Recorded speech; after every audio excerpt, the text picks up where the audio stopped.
How's everybody doing today? Thank you for joining our webinar today on finding and connecting with high-performing influencers. My name is Ryan Hilliard. I'm joining from Raleigh, North Carolina, where it's beautiful outside. We've had a lot of rain here over the past week or so, but today it is absolutely beautiful. We're going to be diving into our webinar here shortly.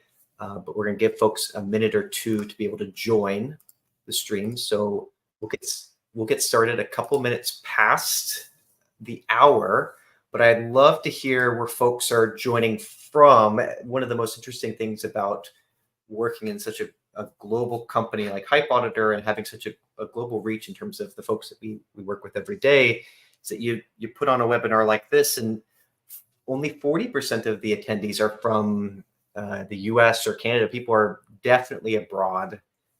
Time zones may dictate that most of the folks are on this side of the pond, but would love to hear where different folks are joining from. So today, you can leave that in the chat. Today we'll be diving into how do you find and connect with high-performing influencers. We're getting pretty close to Q4 already, which is pretty crazy, I think. This year has definitely flown by. It's been a very different year for sure. Just macroeconomically, it's definitely been all over the place. But I think very, very exciting when it comes to influencer marketing, what brands are doing with influencer marketing, how they're working with creators, and how broad that reach is really getting. So we're going to dive in here today. A couple of housekeeping things as we get started. If you have questions, feel free to leave them in the chat. We'll try to pick them up at the very, very end of the webinar, but don't forget your question midway through. So you can leave it in there, and then we'll go through them at the very, very end. And if we run out of time, we can always do a follow-up. I'll leave my email as well as just a sales email in case you're curious about learning more about Hype Auditor and some of the things that we talk about today. But really, all we're really hoping to do and accomplish today is establish how can you effectively find really, really strong influencers at scale, reliably, to support your program, especially if it's something that you're going to need for the fourth quarter, which is 12 days away. I don't even want to know what the timer is for Black Friday or Cyber Monday or even that last ship day down in December. But I know it's coming close. So if you're thinking about influencer marketing, this is definitely the place to be. We got a lot of folks. This is amazing. I asked where folks were joining from. Again, I'm joining from Raleigh, North Carolina, which is halfway up the East Coast. And I specify that because of all of the locations people have shared where they're calling from, none of them is the US, which I think is awesome. We have folks from Croatia and Brazil, South Africa, Philippines, and Germany. So again, housekeeping, send along your questions. We're going to dive into this over the next half hour or so, and then we'll open it up for Q&A at the very, very end. Here's our goal today. We want to hit on these 3 points. We want to have a firm, fundamental understanding of that influencer discovery and outreach life cycle. This is important. We'll dive into why this is important, but we want to establish a baseline for when are you looking for influencers. How can you make sure that you're being most effective in that outreach strategy? Number 2, how do you find high quality influencers? What are the things that you should be looking for to find quality at scale, right? And then the last one is how do you actually connect with these people? Because a lot of times we'll hear from folks that they found great influencers, but for some reason they never get a response, right? And sometimes it's because you messaged one person, sometimes it's because you messaged a world-renowned celebrity, but we'll dive into some of those things that will differentiate you from the pack to actually make that connection and then figure out if this is going to be a good, effective, long-term partnership. We have our first person jumping in also saying that they're from Kentucky, which is just west of where I am. So great to see you, John. So the influencer discovery life cycle. This is foundational, not necessarily for you, but I would say it's always foundational for executive teams. I've done influencer marketing. I've been a marketer for about 14 years now, and I've done influencer marketing myself. And one of the things that's really important is educating the executive team, the leadership team, whoever has the idea, we should do influencer this holiday season on the steps in the life cycle that goes into that. It's not as simple as just sending one email, getting that partnership. If it was, it'd be awesome, but we know it's not. So establishing that sort of fundamental understanding of the influencer discovery lifecycle is critical.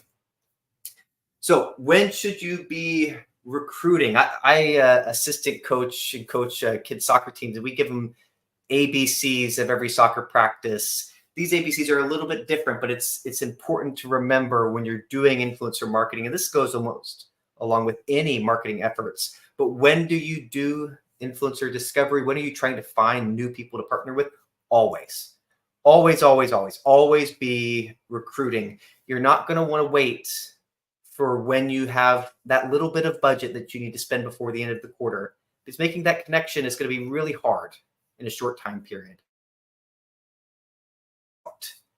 You always want to be on the lookout for good potential creators to partner with. Now, manage expectations a little bit when you're doing that outreach, but you should always be looking. This is not a thing that gets dropped to your plate and you just do it.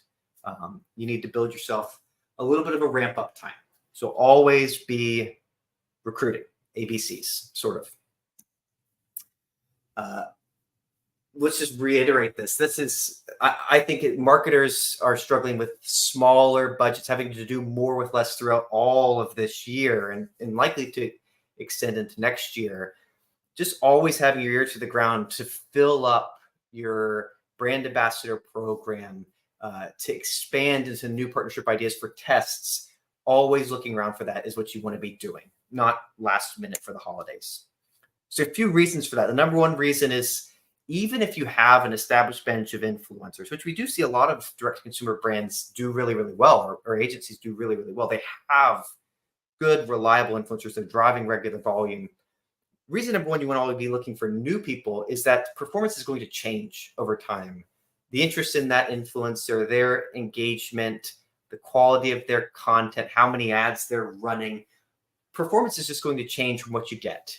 If you thought about this like Google ads, you wouldn't log in, set a bid for a keyword one time and then just leave it. Because eventually there's so many dynamics happening around you that will influence your results that you need to take action. You need to be proactive looking for influencers, because things are going to happen around you that you want to take advantage of, whether it's a surging new trend or maybe a old reliable creator just isn't really drawing that much attention anymore. So always, always, always looking, because performance is going to change.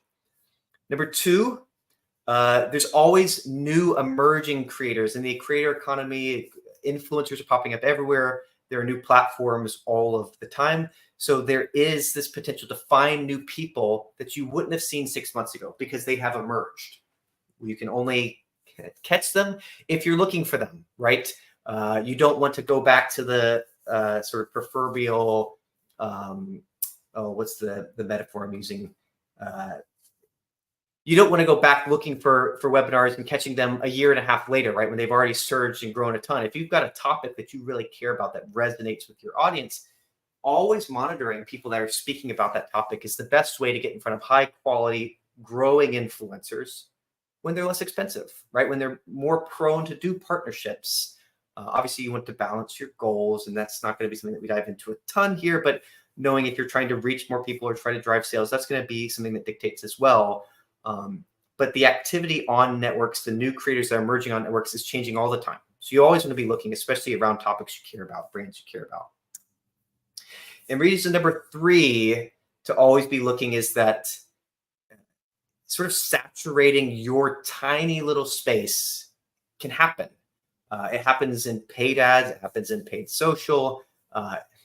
Google can throw a new SEO algorithm out there and really mess with your whole strategy in terms of driving inbound traffic. You need to be able to expand your market different ways, and always looking for new influencers is one way to do that. Plus, when you're repeating a collaboration with an influencer over and over and over again, it can be great for building a brand ambassadorship. But to be honest, sometimes those messages will get lost in the noise to their longtime followers. You'll continue to reach new people, which is great. You want to keep that but you're not going to continue to drive sales of those longtime followers that have seen these partnerships for years, right? So you always want to be looking to how can I expand a little bit further, almost like a demand generation type of exercise, finding new pockets of potentially profitable and valuable for your brand areas. So always, always, always be recruiting. Those are the three reasons why that we dove into. If you have any questions or if you have reasons that you think help you justify always trying to drive new influencers, even when it's down season or you're limited on budget, definitely share them in the chat for the benefit of everybody else. We're going to dive into the meat of this topic. How do you find and connect with influencers? What are 6 or 7 different ways to do that really effectively this late in the year? One thing I want to underline as we go through these next few topics is we're going to outline the pros and cons. One of the most important things when it comes to influencer discovery is finding a way to do it at one of the things that we hear from brands that are early on in influencer marketing or just getting started with that channel, even if they're established brands, is that we can't really evaluate the impact. It just wasn't that significant. Well, if you partner with one influencer with 100,000 followers, you play through the funnel of who views the content, who engages with the content, it might not be that big of an impact on the bottom line in terms of driving more engagement, driving more awareness of your brand. It's something you're going to have to build on the aggregate, right? So you need to make sure that the discovery mechanisms that you're using are super scalable, or you have to be willing to sacrifice all of your nights and weekends to do it if it's not scalable, right? So one of the things we tried to compile here were different approaches that are very scalable for continuing to find new quality creators. So how do we do that? I've gone 11 slides. We're finally getting to the meat of it, but the number one way to find high quality creators, we see this time and time again. This is data we've collected talking with different brands and agencies, looking at results that we see on our end. One of the most impactful things that you can do when it comes to finding influencers, and this is great for established programs as well as new programs, because there's a risk in testing out new channels. You want to minimize that risk. The number one thing you want to be looking for is this influencer working with other brands? Do they have some sense over a significant time period or some time period of commercial relationships, right? A first time promotion can be great. It can explode positively, or it can be sort of fraught with lots of things that you didn't realize you'd come across because this creator isn't super savvy with doing partnerships, right? So if you are looking for creators and you're finding that they're doing regular partnerships with specific brands that resonate with you, same type of audience, hey, this is our buyer, just a different product. Those are the best places to start when it comes to finding a bench or an active list of new creators or brand ambassadors to partner with. They've got the experience, they've got the voice, and you can look at the results they've seen in the past and measure up, hey, well, what would we expect if it was 20% worse, right? Doesn't need to be the exact same, but if it was a little bit worse, how would it go? You can look at that data and say, hey, this would be a totally worthwhile investment.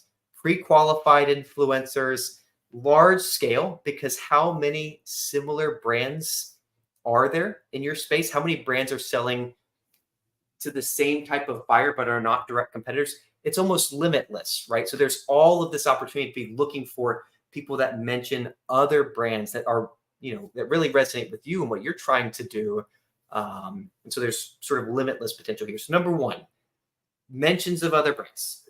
If you're not doing this now, if you're not finding creators based off of promotions of other high performing brands that you see in your space, not always the Pelotons of the world or huge creators or huge brands, but people similar to you, you're missing out a huge potential for getting some acceleration out of this channel. Number two, this is usually for people that have an established program because you've gotten some data. You've seen the results from what can happen. And we're not just talking about results from a purchasing, did I drive sales perspective, because influencer marketing, one of the biggest values it brings to the table is reinforcing and promoting your brand and what you stand for and why you're unique. That's the benefit of this channel, where people can talk about what you're doing and show your product in a different light than just any sort of product listing ad on Amazon, right? So if you've worked with folks that do really, really well, looking for people very, very similar is a no-brainer. If you haven't worked with anybody, but you know this person will be perfect, I just can't seem to connect with them. Leveraging tools that allow you to say, hey, find me more people like this person is the easiest way to start. You don't always have to start from scratch. You don't always have to be super clever with your discovery filters or have a really compelling program that people come inbound on, right? Find high performing creators whose content you really think would resonate well and just look for similar, right? We have a tool that makes it this really, really easy, but even just using some of the platforms, you can do that. Using Google or ChatGPT or any of those generative AI tools, you can do that. Find people that are producing similar content to this.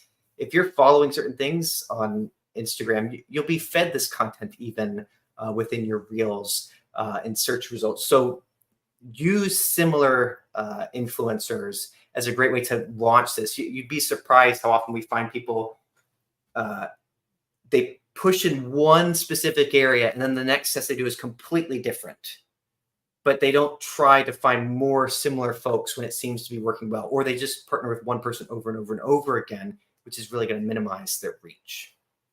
So huge potential here.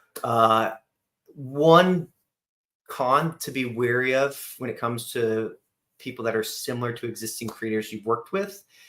If you don't have a good grasp of what made a partnership really, really effective, there's a really good chance you're going to chase the wrong metrics. We're not going to dive a ton into metrics here. Those spoiler, we're going to do another webinar in about a month around metrics that you should be looking at. But you need to break down, hey, this partnership was great. The next question is why? What are you measuring this by? Was it the reach? Was it the engagement? Did it really result in anything at all? Because when you do begin to look for similar creators, you want to avoid the pitfalls from the bad ones and really lean into what made a good one great.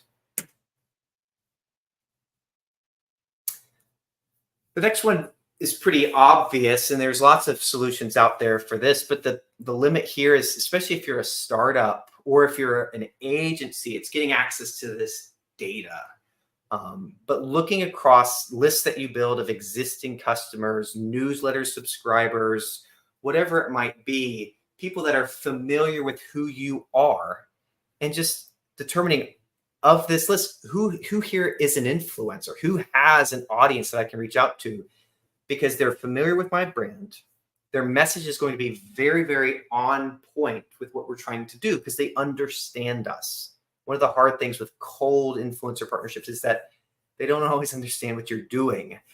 They don't always understand your brand voice. They might not be very familiar with your product at all. It doesn't mean that they're not necessarily a good fit for a partnership, but there's a whole lot of additional logistical work for making the delivery really, really good, really feel authentic, right? The best way to make it authentic is people that are already customers of you, using tools where you can upload a list or sync data from Shopify and it says who here is also a creator. Can be really, really compelling. It is scalable to a point, right? If you are a brand new company with a genius idea, but you've got no customers and no brand awareness, can't really leverage this channel. But even if you're building up that audience through newsletters or other ways of collecting data, you can find creators that might already be familiar with what you're doing. One that sometimes sneaks through the cracks on a lot of people is thinking about geographies. And usually it's when we talk to people, it's usually limited to like, where can I ship product? Where can I return product? Where am I allowed to send product? But think even smaller than that. I'm in the Southeast. I'm in Raleigh, North Carolina. I've said that a few times. Finding creators around my area, if I had a brand in this area, is going to be a whole lot easier to connect with because there's a chance that they know that I'm here. And it's going to allow for a greater propensity of success in and around my area. Influencers from Raleigh promoting a brand in Raleigh is really going to resonate with folks in and around my area. Might even be the whole state, depending on how we position it. But thinking about how can I lean into people's familiarity with my brand at this local level allows you to see sort of spikes in engagement and in volume from your specific area, right? If you reach 10,000 people across the entire country, that's not that many people per state. It's going to be hard to detect that spike. What did this do for brand awareness in terms of website visits? It's kind of hard to tell. But if we can lean in more regionally, you might be able to notice that impact much more so. It also makes the negotiating and that sort of long-term partnership much, much easier. And if you've ever done a lot of partnerships with influencer marketing, the logistics of managing contracts and people and payments, that's the real time suck. And so thinking regionally can help enable that a whole lot further. One caveat, if you are shipping and living in Puerto Rico, right, much smaller area, right? So thinking about where you are, what kind of region you have, that could be a limiting factor depending on where you are, but just something to think about. Another one is people, this is obvious. It's a little bit further down the list because it can become very, very crowded and people tend to go really broad, but people that are already talking about content that matters to you, whether it's promoting brands or just day-to-day life, they're talking about things that you know your audience cares about. It doesn't mean that a lot of folks will say, okay, I am selling cookware, so I want to find an influencer that just does cooking on their channel. Sure, that could be great. People aren't usually following them for what equipment they're using. They just like to see the finished product. But that could be great, but that's going to be very, very limiting. But if you know I sell cookware, I want to find young moms because they might have just bought a new house, and that's going to be really, really a good pocket of people that will buy new cookware. People with kids, mom bloggers, people building things for their kids, like Dude Dad or something. People that are young parents just creating content as young parents. You're still reaching the right person, right? You're reaching your ultimate buyer. It doesn't have to be as on the nose as they are talking about exactly what I sell, because that's not super scalable. But if you think about my audience and the type of hashtags that they would use, that becomes much, much more scalable. Now, be wary if you try to jump on trends. That can be very noisy. You can definitely be lost in the shuffle. And if you go super broad, I was talking to somebody today. They're like, we just want to monitor content on things related to hair care. It's like, that could be way too broad, right? You need to narrow it in because you're just going to be overloaded with the amount of creators talking in this space. You need to whittle it down a little bit more on the nose than that. Not quite exactly the same topic, but just something to consider. But this is another great way to ensure there's content alignment and audience alignment with who you reach as a brand, without necessarily needing other sponsorships with other brands that you care about or anything like that. So using relevant hashtags, talking about relevant content to your audience is what matters. Trending creators. So this is a tricky one because everybody wants to do this, right? And it's hard.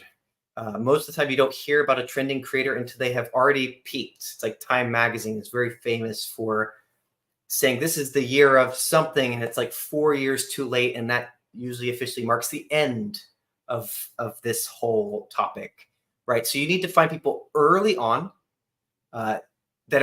they have this propensity to grow. You can tell the type of content they're creating. It's really, really authentically engaging. And I'm going to sort of bet on them to continue to grow. They have a long-term mission with this channel that they're on. You can tell that they're always creating new content. It seems like it's very, very coordinated and trying to get in very, very early to leverage as they scale. Now, this is a bit of a numbers game because if you're starting really, really small and you're hoping somebody that has 1,000 followers will turn into 1 million, it's very unlikely to happen. We're more so talking about somebody with 10,000 followers that you're hoping will eventually get to 50, right? Something closer. But you're still going to have to place a number of different bets here to really see those results long term. And so you want to be mindful of this. It's very, very appealing. It's very, very much a busy space to be in. People are always trying to find trending creators. but there's this long-term value potential of being an early on partner. Think about any podcast that you listen to, or any radio stations or anything like that, right? Where there's this partnership from the very beginning. It makes it easy to keep that partnership for years and years to come. Lots and lots of value, lots of long tail value with the growth that they're going to see, people continuing to consume their content, but it can be messy. But this is an area that we've seen people see a lot of success from, but just be willing to place a number of bets. The last one, and this is underrated, but not scalable, but sometimes this is such a dismissed idea that I want to reinforce that you should not dismiss this idea at all, especially if you're early on in influencer marketing.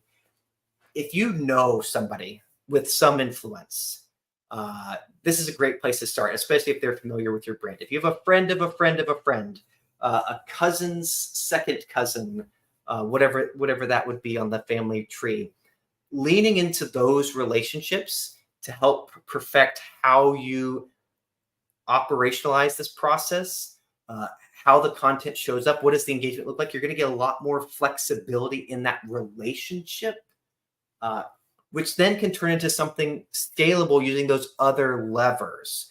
If you have a great partnership with Amy, who's an early mom blogger, mostly talking about daily life with 3 kids, she's your cousin, you know that she's just getting started, but she's the right person. You see some promising results. You can find other creators just like her that are 10 or 20 or 100x the size. And now you have some data to suggest the performance can be strong. I can go with a compelling offer. I can talk about conversion rates and potential affiliate fees and whatever for this much larger influencer where it'd be harder to break through that noise. So those were our 7 ways to find influencers. Finding influencers is actually pretty easy, even especially using a tool like ours. I found them.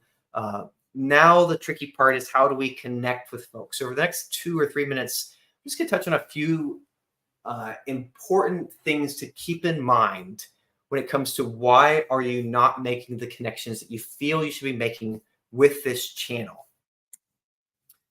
So a lot of times when you're getting into influencer marketing, this is a pretty busy slide, so we'll jump back. A lot of times when you get into influencer marketing, you have big dreams.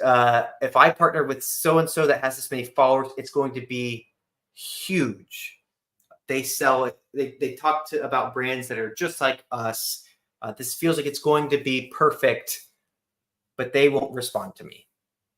A lot of times you won't get responses because there isn't an obvious alignment between the brand, or if you're the agency representing the brand, and the influencer themselves. Sometimes it's a life cycle thing.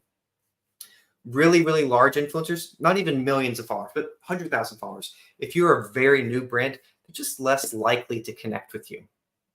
You need to be thinking about the maturity of your brand online and how does that compare to the maturity of the person I'm trying to reach out to. Now, throw that out the window if you know somebody or you've got a customer, right? Like those are great launch pads, but not everybody has that.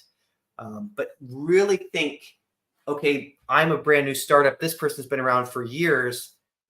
They're probably getting really compelling offers from people that they've actually heard of. It's going to be much harder to break through the noise, whether I'm using a PR agency or I'm, trying to hold out a really awesome payment option.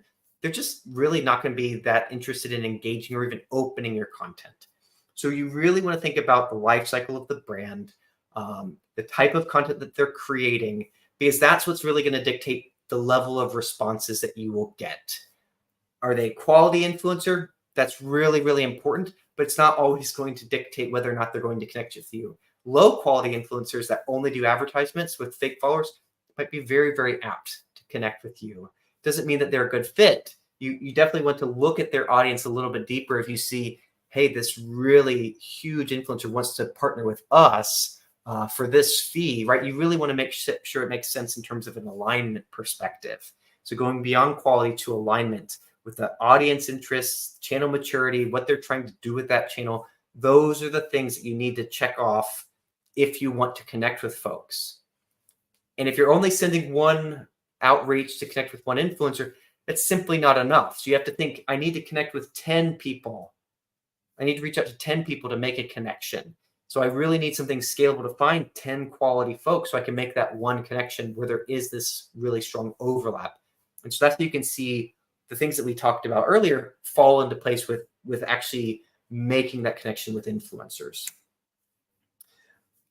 Another thing that we see people fall short on, and I touched on the last slide, but being much more persistent and being much more transparent goes a long way with actually getting connections. If you think about even all of the sales, cold sales emails that you get in your inbox all the time, right?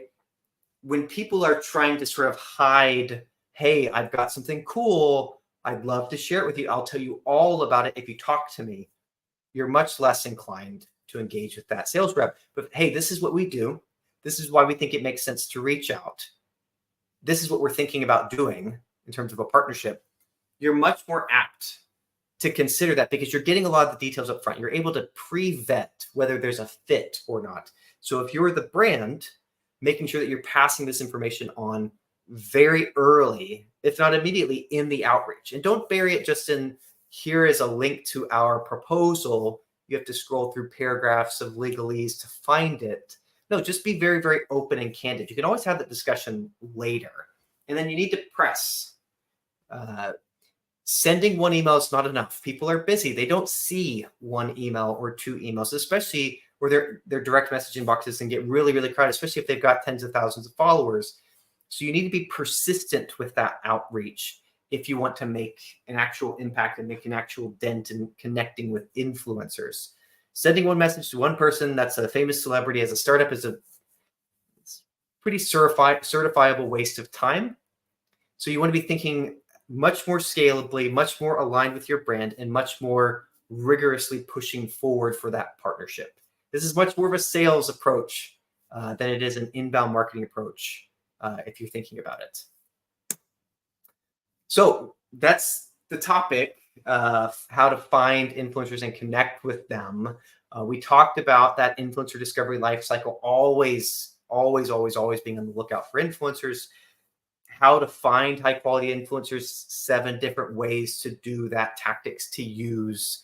And the cool thing is it becomes much more of an art than a science. You can sort of mold different tactics together to really creatively find highly relevant creators to make an impact for your results, and then setting yourself up to actually make connections with those influencers so that you didn't do all of that work to see not even a reply, right? That's what you want to avoid.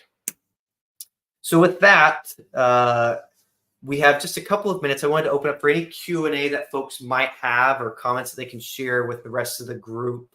I'm also going to leave, if you have any questions you want to pass on directly, if you're curious more about Hype Auditor, you can definitely reach out to us at sales@hypeauditor.com. My email is hilliard@hypeauditor.com. Feel free to pass along any questions you might have that you really want answered more one-on-one. Happy to assist. Other than that, I want to thank everybody for joining me today as we get started with our webinar series again. We do have something upcoming on October 9th. So save the date there. We'll be passing out another email to register that time to join. We'll be diving into the only influencer metrics that matter, plus 3 that don't. And the 3 that don't are the ones that you think normally are the most important as a brand, but they really will not directly impact the results that you see. So definitely save the date for that. And I want to thank everybody again for joining me today. Doesn't look like we have any questions, so we're going to go ahead and end the stream. This link can be shared with other folks on your team. Once it's complete, just share that YouTube link. So if you want to pass along to others within your organization, feel free to. Thank you again for joining me today, and I'll talk to you guys soon.